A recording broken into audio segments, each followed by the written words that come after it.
Безуден мәңгілікке қалай құтылуға болады? Бұл мәселе барлық адамдар бар. Біз угри туралы айтып жатырмыз.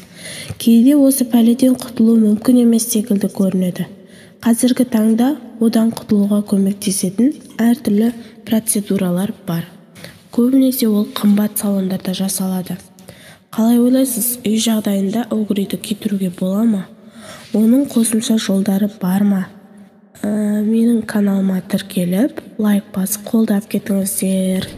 Мен үшін үлкен мотивация. Рахмет. Угридің шешімі бар. Назарларыңызға тиімді әрі өте ұтымды тәсілдерін төменде ұсынамыз. Небәрі 5 минутта сіз теріңізді ол дақтардан тазалайтын боласыз. Бетіңізге сол безеулер не үшін шығатынын және одан құтылуға көмектесетін заттар жайлы білгіңіз келе ме? Ендеше видеоның соңына дейін көріңіз. Бұл мәселенің түбіне үңіліп көрейік. Безеу деген ол комедондардың бір түрі. Олардың пайда болу себебі былай терінің дем алатын тесіктері өлі клеткалармен толып қалады. Тері дем алмағандықтан дәл сол жер ісе бастайды. Осы процестердің арқасында химиялық реакция болып қара түс пайда болады. Сондықтан олар адамның бетіне қара түсті дақ болып көрініп тұрады. Осылайша жаңа қара нүктелер пайда болады. Безеулер әртүрлі факторларға байланысты шолуы мүмкін. Әдетте олар балиғат жасында шыға бастайды. Себебі адамның терісі көптеген әртүрлі гормондық өзгерістерге ұшырайды. Басқа себептеріне жүктілік, стресс, тершеңдік, алкогольдік ішімдік қолдану, кофеин және темекі жатады.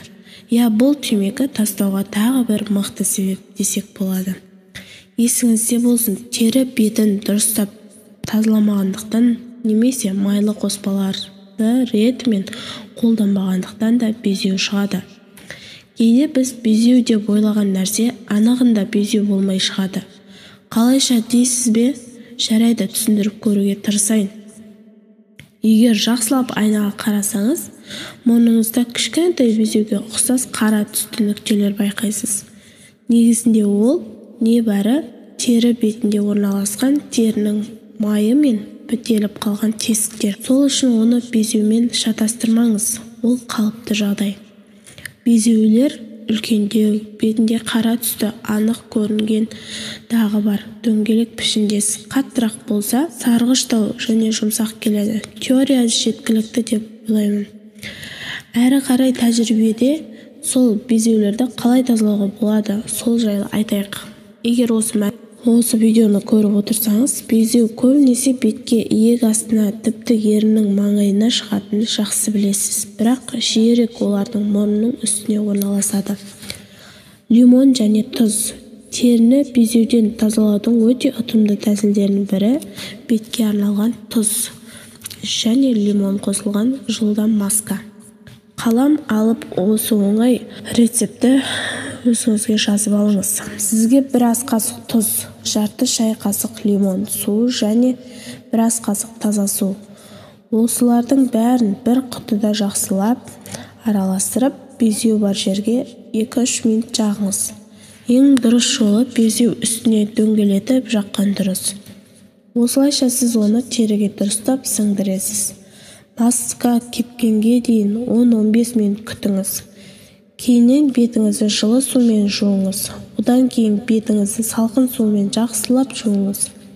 Сонда тері тесіктері жабылады. Процедураны біткеннен кейін бетіңізді кремдерді ұмытпаңыз.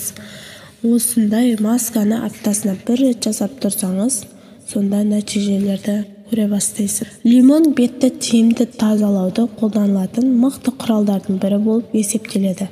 Сондықтан ол көптеген скраб маска құрамдарында қолданылады. Лимон құрамындағы қышқылдар тері тесіктерінің аузын қара нүктелерді жойып қана қоймай, тері ауруларының алдын алады. Алайда әдеттен көп қолданып қоймасаңыз, абай болыңыз. Мұндай маска сезімтал тері мен өте құрғақ терге қолданылмайды. Ал терісі құрғақ немесе өте сезімтал адамдарға арналған безеуді кетіру шешімдерін алдағы видеоларда айтатын боламын. Тіркеліп, лайк басып қолдап кетіңіздер. Видеоны соңына дейін көргендеріңізге рахмет.